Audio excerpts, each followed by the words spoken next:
экономика республики активно развивается, в том числе при поддержке Российской Федерации. Мы активно взаимодействуем в рамках работы межправкомиссии, возглавляемой Александром Валентиновичем Новиком. Сегодня это взаимодействие дает свои ощутимые плоды и в экономическом развитии, и социально-экономическое взаимодействие. В рамках всех этих мероприятий у нас открывается новый потенциал, новые возможности.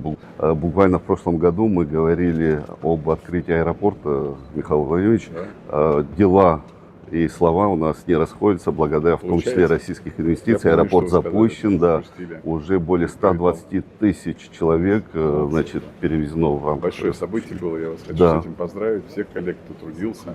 Спасибо. И, мне кажется, самое главное для людей это показывает то, что инфраструктура создается в Абхазии, и возможности и курортные, и просто посмотреть, провести время с семьей, досугом, будут увеличивать туристический поток, как и в другую сторону, в Россию, в другие страны, в дружественные страны, в первую очередь.